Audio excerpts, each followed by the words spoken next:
Hello and welcome to another drive-in double feature. I'm Ryan. I'm Nathan. And this is the podcast where we talk about 2 movies a week every Tuesday and Thursday.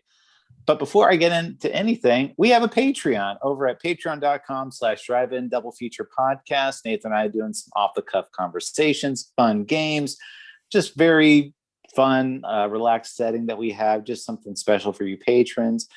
If you'd like to go and support us over there, please do. If not, we still appreciate it. Nonetheless, it doesn't affect any regular content.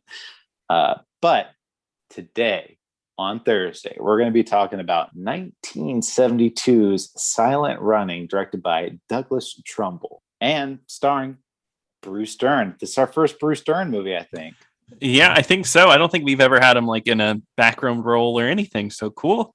Well, welcome to the team, Bruce. Welcome to the drive-in team. So I want to make a note before we get into this. So if it sounds like we were a little overly harsh on our Tuesday episode of Fantastic Voyage, for me, there was a reason for that because we haven't discussed this. But so when you kind of heard me say, like, I had to put myself in that mindset, and I'm like, you know what, maybe this movie isn't as bad, Fantastic Voyage. Maybe I'm just thinking a little too new age for it. Mm-hmm. But then I watched this movie, Silent Running, and I'm like, no, screw that. This movie's really good. That movie, I like Silent Running a lot. Well, unfortunately, I have to tell you something. Yeah. I liked Silent Running. Oh my god! Good. Oh my god! Wow, I know. I almost scared you. So divisive. No. So I didn't love Silent Running. I don't have an adoration for it, but it is much better than Fantastic Voyage, and it's a fun, good movie. And I think you're right. I think this movie, I'm able to put myself time and place in 72 and really still think it's a great movie today. I think it holds up very well, even today. But I think that's helped by a lot of things, and we'll get into those things. Yeah. So, like I said, this movie is directed by Douglas Trumbull, and he's not really much of a director. I mean, he directed this one and he directed one other movie. And fun fact, he also directed Back to the Future, The Ride. He did? That's kind of awesome, actually. Yeah. So if you're ever on the Universal Back to the Future ride, he directed that movie. But he's primarily a special effects guy. He did Andromeda Strain, but his biggest claim to fame was he did special effects for 2001: A Space Odyssey with Stanley Kubrick. Yeah, and I think that was probably the biggest selling point to get his directing role for this is I worked on 2001, and that got him this and got him the special effects work for this for sure. Well, actually, so when they were building up this movie, Douglas Trumbull was not really looking to direct the movie. He wrote a treatment for Silent Running, and then it kind of changed over time. And then studios were kind of ready to give these new young filmmakers a chance. So I think after the success of a lot of independent movies, and the 70s was really that auteur of the filmmaker decade. Yeah.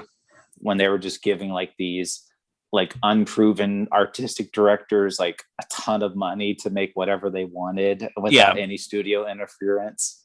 Yeah, exactly. That was the age of New Hollywood. These young people could make what they wanted, and they were making some great movies for a little bit there. Yeah, and this movie, so Universal at the time had an idea where they're okay, so we're going to take 5 movies. We're going to give each of them about $1 million, and we'll see how much money they make. Now, 3 of them didn't end up being as timeless classics, but so one of them was this movie, Silent Running, and the other movie was American Graffiti. Oh, nice. I mean, 2 great movies. So they got 2 good movies out of the deal. Yeah, it's too bad that guy never directed anything after American Graffiti. But no, I think he went on to direct Flying Tigers. You remember that? Oh, Oh, You know, Radioland Murders. That's right. Radioland Murder, and American Graffiti too. More Oh, graffiti. Is yeah, that? yeah, yeah. Yeah, yeah, He came back and made Red Tails. yeah. Fantastic. Red Tails. That's the name of the movie. Yes. Thanks, George. But But no, this yeah, movie is definitely. That's funny that George Lucas is tied to that, because this is definitely in an age before the next movie that George Lucas made that will be unnamed. This is from that old school sci-fi main mind state of 2001: A Space Odyssey. It's a little slow sci-fi. yeah. So he kind of had like a different idea, but like I said, the director, he really wasn't looking to direct, and he kind of was directed by default because they really didn't have like a director in mind, and they're just Mhm. like, "Do you want to direct it?" And Douglas Trumbull's like, "I've never directed a movie before, but I guess." And they said like he had to be kind of like guided through the whole process, but it really did seem like, at least from like the special features of this Blu-ray, that it was really like a real collaborative type of process where like all these people involved were just like doing their best to make this movie. So Yeah, yeah, uh, that's what it seemed like from the special features, and I really liked. Everybody seemed really happy while working with it. With it, Bruce Dern, everyone. One thing that I really like, because this movie mainly has one actor for most of its run, and I like that they talk about, oh, it's his first time directing, and he only really had to work with one big actor, and that definitely was a good stepping stone into that world. So I think that's a cool thing. yeah, and Bruce Dern at the time, he was mainly doing a lot of villain type of roles where he was just Mhm. playing like the bad guy. Like I remember one other movie he did the Cowboys with John Wayne, where he was like an evil cowboy, and he said he was on episodes of like Gunsmoke or whatever, where he had to play like real nefarious type of characters. But Mhm.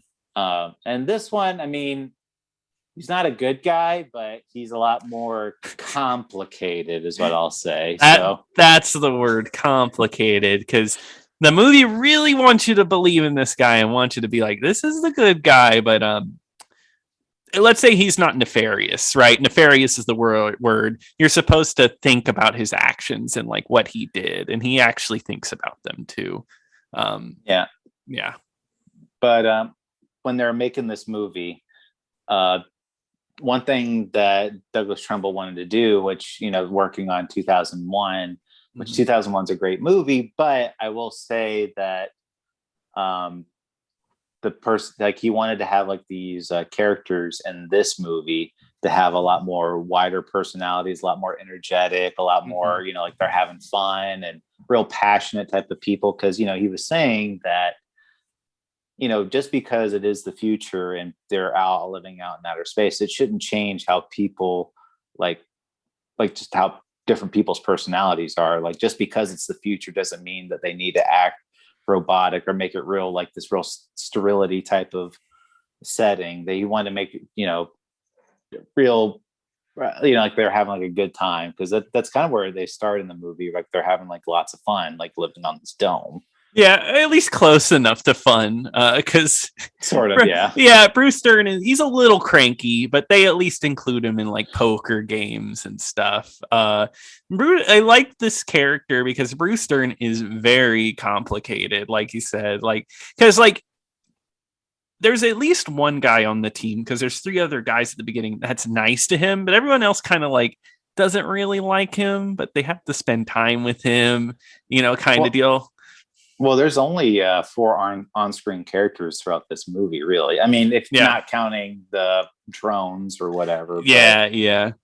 Um, which the drones, I love the drones. I'll be oh, they're honest with great. you. Oh, they're Yeah, they're great. yeah. I love their design. What an interesting design! And it's almost like a big metal block with two legs. And I seriously, watching this, wondered how they did that. I was like, how did they do this? And I loved what it actually came out to be. So it actually ended up being double amputees is who they got, which I guess the director was inspired by the movie Freaks, which we've talked about before, where they're able to walk on their hands. So it's how it's able to lift up its body and kind of walk with its feet. But they did such a good job making it look robotic. Oh yeah, I know. Like the design of them are great. The way they move is really good too. I it you know when I was watching this, I was wondering the same thing. Like, how are they doing that? Like, what are? Mhm. And then at first, I'm thinking, okay, maybe they just got a little person to be Yeah, in kind there, of like R2D2, right? right? So I was thinking it was like that, and then I kind of had like a thought in my mind because when they, I was like, I wonder if they did do like W amputee. I was saying like I was like just like Freaks is what I thought of Mhm. because that character that was in the movie Freaks, he also plays like a bird and he does like the same type of movements in a Tarzan movie. So Mhm. I was like, I wonder if they did that. And then when I saw that and they even said, oh yeah, we were inspired by Freaks, I was like, oh wow, got it. Look at you. Yeah, look, you could be an auteur yourself. Oh yes, yes. I'll get right on that. Give me $1 million, please. Speaking of $1 million, I don't know how I know a million was worth a little bit more in 1972, but man, they really ran with it. Really great special effect for it. And I mean, it's probably because Douglas Trumbull directed this, they were able to really push it. And it helps that it was filmed in like an old aircraft carrier. And when I was watching it, I didn't realize that. I just thought it was some really cool sets. I really did not know it was low budget until I watched the special features. It really does not look like a low budget movie at all. It Mhm. it looks. I mean, it's not as impressive as 2001, but No, but but it's up to the same caliber as I think of any other movie from yeah, the 70s. exactly. 2001 is in a league of its own. It's hard to compare, but like it still works really well on its own. Like I think they did a really solid job. I love the model of the ship, how it's all set up. So I don't know. Did you know the plot to this movie? Because I had no idea, and I thought it was going to be a little more action packed. I don't know. Looking at the poster, Bruce Stern's kind of low to the ground. Looks like he's about to run with this robot. No, nothing like that. Definitely a very slow moving. It's almost like a hippie movie because it's very much about environmentalism and saving the planet. Because it's like a post-apocalyptic. The world can't grow plants anymore. Kind of like the Criterion Collection's Wall-E. Stupid. Spoiler, jeez.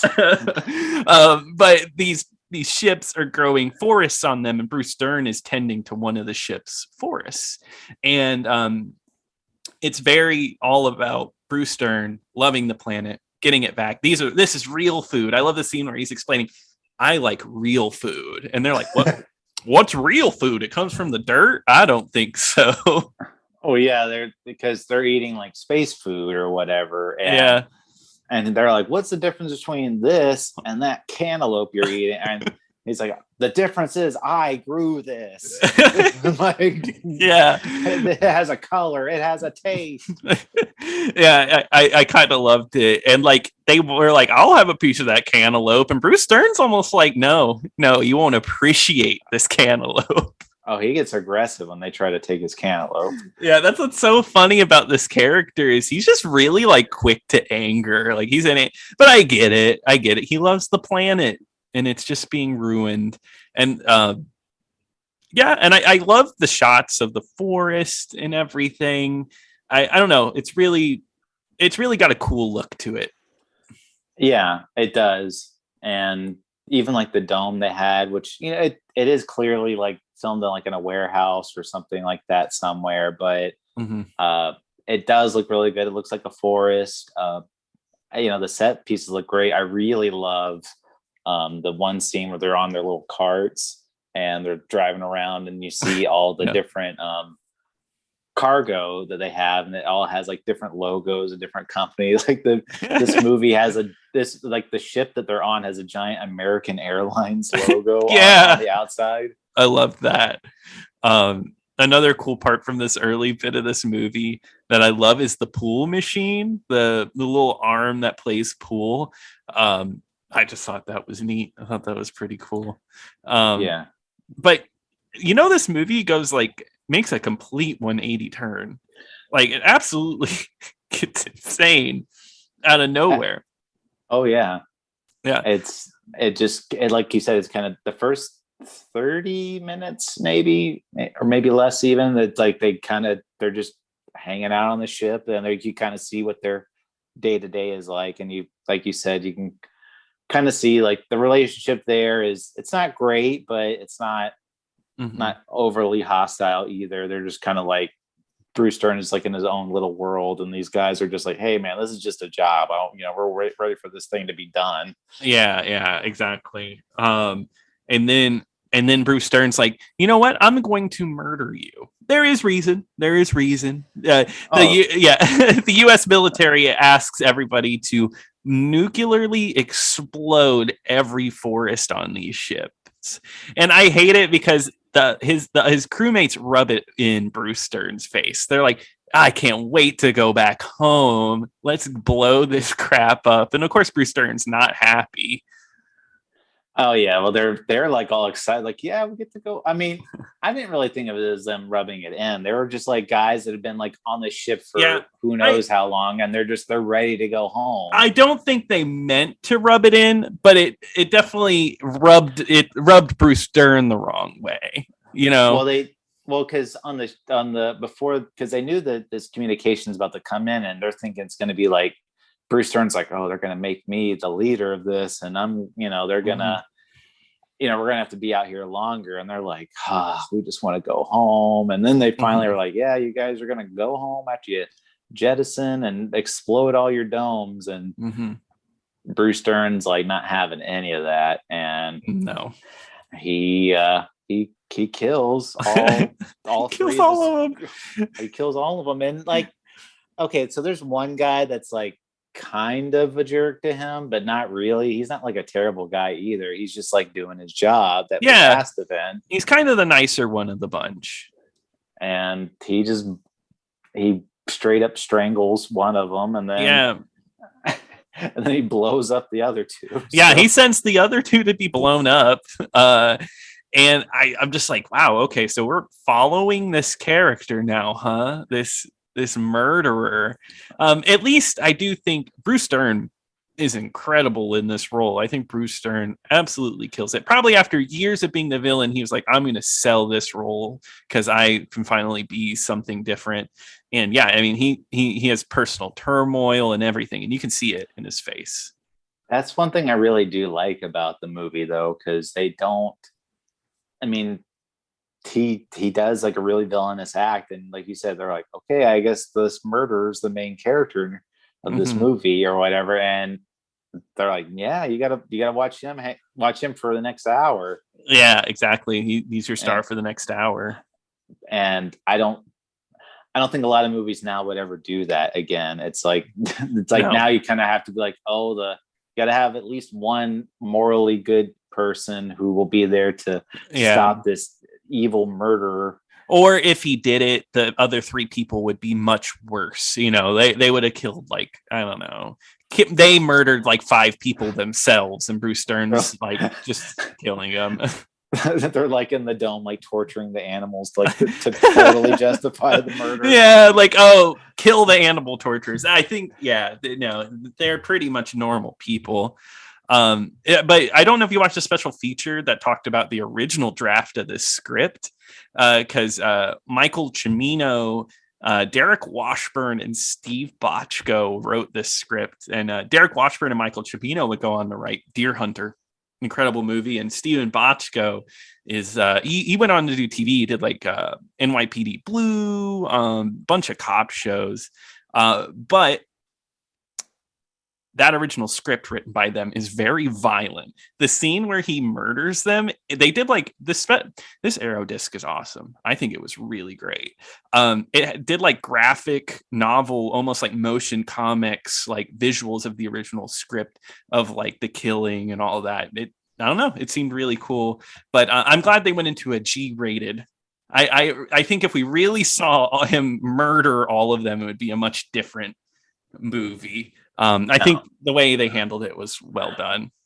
And I will say too, he's immediately remorseful of his actions afterwards, and he knows that he did a bad thing. He's not like, oh, screw those guys or whatever. He knows that he's just doing that. But so one thing too is this movie is set in the future, and they even say like this is like the last bit of the forest out there, because they even say like back on Earth there's nothing like this anymore, like there's no more forest or anything over there, like you were saying, you know. So it does have that very kind of eco-friendly message to it, and that's kind of like his reasons like for killing those guys. It's like, oh well, I got to keep the one last forest like intact, and maybe it'll benefit society somehow. Yeah, it was basically like keeping the last bit of Earth available. We aren't getting rid of our last bit of humanity in a way. And I mean, it's a noble, I think, effort to try to save. And I,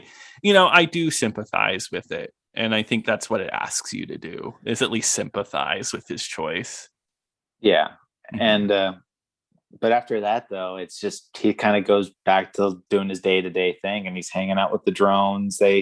He does get injured at one point during that fight, and the drones have to do surgery on his leg, and his hairy leg, which was not his real leg. No, it was not. No. Yeah. Yeah. So, but yeah, that's really good. And he names the drones Huey, Dewey, and Louie. Of course. Cute. Of course. And he plays like a game of cards with them, and like at one point one of the drones bluffs him, and which is so funny. I like that little stuff like that, and I thought that was good. Well, this movie is kind of full of that. After this murder scene, the movie meanders, but not in a bad way. It's more like okay, well, what's he doing now? And it kind of covers the bases of like life out there alone and him trying to connect to these drones. It reminds me a lot of like Castaway or like The Martian. It's like what these guys are doing like in solitude. Exactly. Yeah. And I mean, he has the drones, and these drones, they don't have a face. They don't really talk or anything. So it's not like he's having even any remotely human interaction, but something's there. And I love them because they have the third one. I forget which one is the one that dies. Louie dies, and they like mourn him. I don't know how they made these robots look sad, but they looked depressed that their buddy had died. I don't know. There's so many human-like moments in these robots, because so later in the movie, Bruce Dern is on one of his little terrain vehicles, and he runs into Huey and just like badly damages him. So he has to like help rebuild Huey, and like he's doing his repairs on him, and like Dewey is just like sit there like bedside manner, and he's like, okay, Dewey, go get me this part. And then Dewey doesn't want to leave. Huey's dead. And he's like, I know, it's sad, but we gotta help him out. Yeah, it's honest, it's a little sad. But no, I love that part of it. Let me say something though. There's one thing I find weird. So the plants start dying, right? And Bruce Dern cannot figure out why they're dying. And the reason they're dying is because there's no sun to light them. You're telling me Bruce Dern, a scientist who's been working on these plants for so long, didn't think about that? He didn't think, oh, there's no light. That is one thing. But it's okay. Yeah, I mean, the thing I was thinking of though when that happened, I'm like, well, it's not like they were out.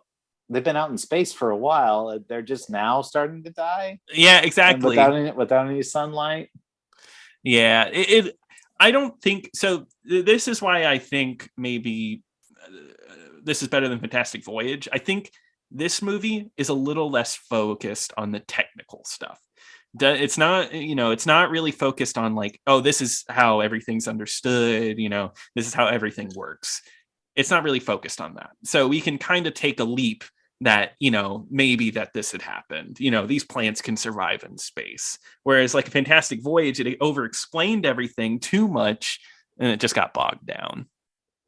Yeah, it really does. I mean, this is Bruce Dern's movie, and it's very heavily focused on Bruce Dern, but he does have a wide range of emotions. He does encounter different situations. He's like right after the murder sequence, he has to pretend that he dies because it's it's a military ship, and he has to kind of pretend like, oh no, I'm heading towards Saturn or whatever, and Uh-huh. they're like, okay, you're not going to survive. We'll try looking for you though. So, Yeah.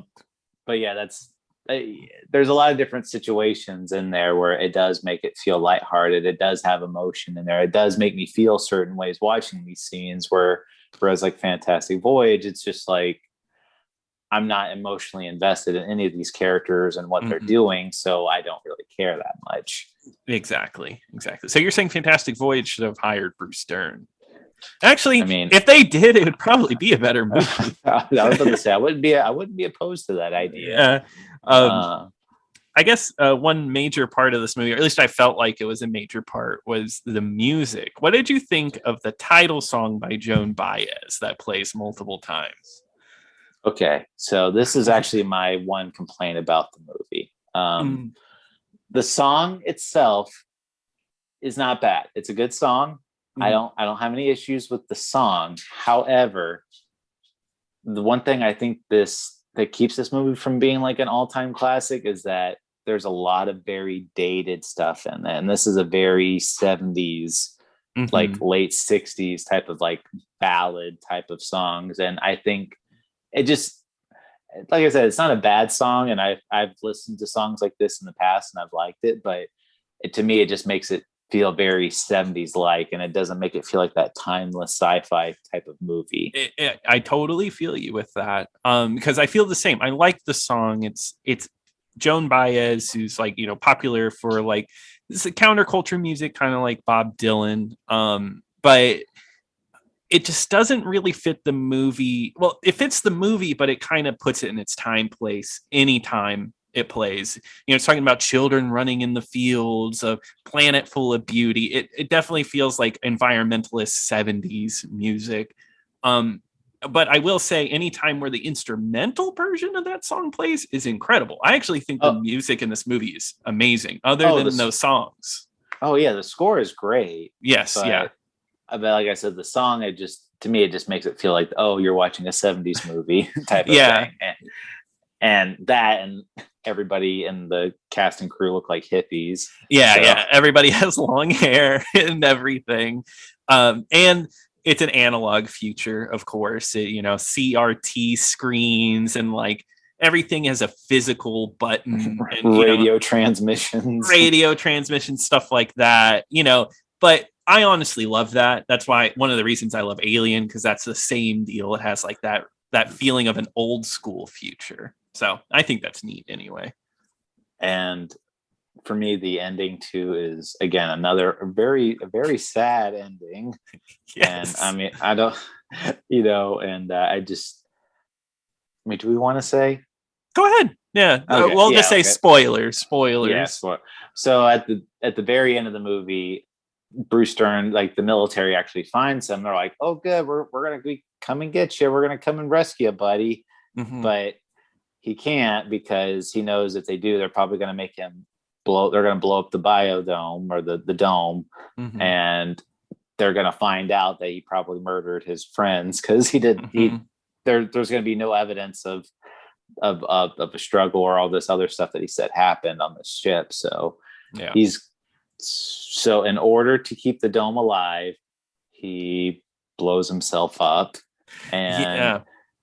But he takes Huey with him, which I didn't understand. I'm like, why didn't the two robots just live together? I thought that was so messed up. But he was like, all right, Huey, you can't stay because you're just a little too broken to be taken care of. And I was like, I don't think so. He seemed fine. He's a robot. He doesn't need much attention. Just let him hang out with his other robot buddy. Exactly. So I think Bruce Dern does like a horrible thing of making this robot live on alone for the rest of his service life. Who knows how long that's going to be.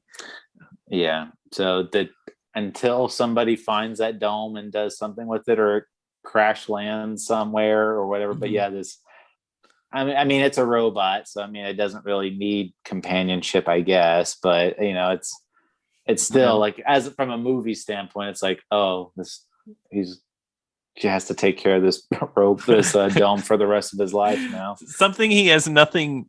Robots don't care about planet, trees and stuff. I mean, this one does now. but Bruce Stern damned him to a life almost purgatory. Wow. I guess why couldn't he just stay on the dome? Like, why couldn't he just stay on the dome? Or I guess because there wasn't enough supplies or anything on the dome. Maybe I don't know. I'm not too sure. From the way I felt about it, Bruce Stern just felt like he was. You know what? I don't know.